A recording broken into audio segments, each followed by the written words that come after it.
আমরা এই মুহূর্তে আছি পৃথিবী বিখ্যাত ইউনেস্কো হেরিটেজ সাইট সাঁচি স্তূপাতে। আপনাদেরকে সবই দেখাবো, মোটামুটি নিজে যা দেখব। দেখুন, কমেন্টে জানান কেমন লাগছে। আমার ঠিক পিছনে যে স্তূপটি দেখতে পাচ্ছেন, এটি সাঁচি বৌদ্ধ স্তূপ কমপ্লেক্সের তৃতীয় স্তূপ।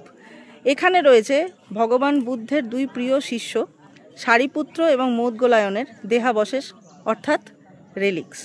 এই যে স্তূপটি দেখতে পাচ্ছেন, এটিকে বলা হয় সাঁচি স্তূপ কমপ্লেক্সের প্রথম স্তূপ।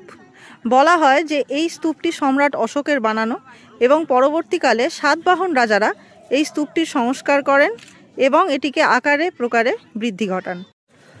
আমার সঙ্গে যাদের দেখছেন তারা সকলেই এসছেন শ্রীলঙ্কা থেকে। তারা সকলেই ভগবান বুদ্ধের ফলোয়ার, তাকেই মেনে চলেন।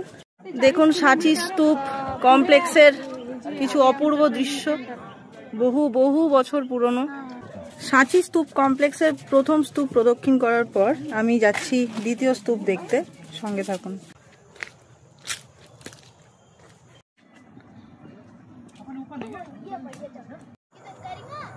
সূর্যের অস্তমিত আলোয় আমরা দেখতে পাচ্ছি সাঁচি বৌদ্ধ স্তূপের দ্বিতীয় স্তূপ। এখানেও রয়েছে বৌদ্ধ সন্ন্যাসীর দেহাবশেষ।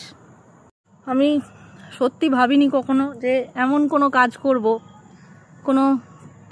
এমন কোনো পেশার সাথে যুক্ত হব, যে কাজ করার জন্য, যে পেশায় যুক্ত হওয়ার জন্য কাউকে কোনো সংস্থা এভাবে সুন্দর সুন্দর স্পটে নিয়ে যায়।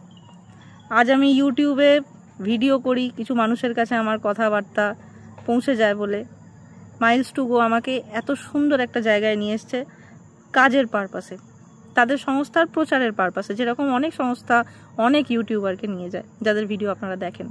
কিন্তু সত্যি বলছি, আমি আজকে ভগবানের কাছে, মহাবিশ্বের কাছে ভীষণভাবে কৃতজ্ঞ বোধ করছি।